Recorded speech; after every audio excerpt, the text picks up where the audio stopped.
তো হ্যালো বন্ধুরা, তোমাদের সকলকে আবারও স্বাগত তোমাদের চ্যানেল ক্রিয়েটিভ থিঙ্কিং ওয়ার্ল্ডে। তো দেখতে দেখতে পুজোও চলে এসেছে আর আমার সিরিজের শেষ পার্টটাও চলে আসলো। তো 1-2 করে 8টা পার্ট শেষ করে এটাই নবম পার্ট, মানে নবদুর্গা আইডলের এটাই শেষ পার্ট। তো মা দুর্গার নবমতম রূপটি হলো সিদ্ধিদাত্রী। তো নবরাত্রির অষ্টমতম দিনে এই সিদ্ধিদাত্রী রূপেই মায়ের আরাধনা করা হয়। মায়ের এই মাতৃকা মূর্তির প্রেমময়ী রূপ বিশ্ব ব্রহ্মাণ্ডের সৃষ্টির জন্য ভগবান রুদ্র যে নিরাকার আদিশক্তির আরাধনা করেছিলেন, সেই আদিশক্তির সাকার রূপই হল এই মহাগৌরী। দেবাদিদেব মহাদেবের বাম দিক হতে উৎপন্ন এই দেবী জগতের জননী। এই দেবী তার ভক্তদের প্রতি খুব দয়ালু। তার কৃপায় তার শরণাগতরা সুখ, সমৃদ্ধি, সম্পত্তি, জ্ঞান সবই অর্জন করে থাকে। এই দেবী একমাত্র দেবী যিনি মনুষ্য ছাড়াও দেব, অসুর, দানব, যক্ষ, গন্ধর্ব সকলের দ্বারাই পূজিত হন।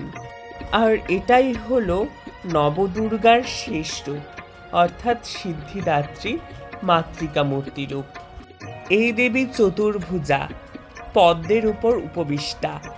শঙ্খ, চক্র, গদা, পদ্মধারী এই দেবীকেই নবরাত্রির নবমতম দিনে বন্দনা করা হয় সিদ্ধিদাত্রী রূপে। তো সিদ্ধিদাত্রী দেবী সম্পর্কে আমি যতটুকু জেনেছি সেটা তো আমি তোমাদেরকে বললাম। আর এছাড়াও আগের 8টি পার্টের দেবী অর্থাৎ শৈলপুত্রী, ব্রহ্মচারিণী, চন্দ্রঘণ্টা, কুষ্মাণ্ডা, স্কন্দমাতা, কাত্যায়নী, কালরাত্রি আর মহাগৌরী, এই দেবীগুলি সম্পর্কে আমি যতটুকু জেনেছিলাম তোমাদেরকে বলেছিলাম। আর যদি কোথাও কিছু ভুল বলে থাকি তো তোমরা আমাকে ক্ষমা করে দিও। আর তোমরা যদি প্লেলিস্টের আগের ভিডিওগুলো এখনও অবধি না দেখে থাকো তো তোমরা প্লেলিস্টে গিয়ে চেক করতে পারো, বা তোমরা ডেসক্রিপশন বক্সও চেক করতে পারো, সেখানে আমি দিয়ে দেবো। তো তোমাদের জন্য আমি রেগুলারলি আমার চ্যানেলে এইভাবেই ক্রাফট ভিডিও ও ড্রয়িং ভিডিও আপলোড করি। তো তোমরা যদি এখনও অবধি চ্যানেলটিকে সাবস্ক্রাইব করে না থাকো তো চ্যানেলটিকে সাবস্ক্রাইব করে দিও এই ধরনের আরও নিত্য নতুন ভিডিওর আপডেট পেতে। আর ভিডিওটি যদি তোমাদের একটু হলেও ভালো লেগে থাকে তো চ্যানেলটিকে সাবস্ক্রাইব করে দিও আর ভিডিওটিতে একটি লাইক দিয়ে দিও।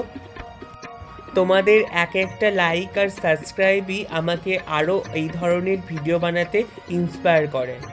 তো এইভাবেই শেষ করছি নবরাত্রির নবদুর্গার আইডলের সিরিজটা।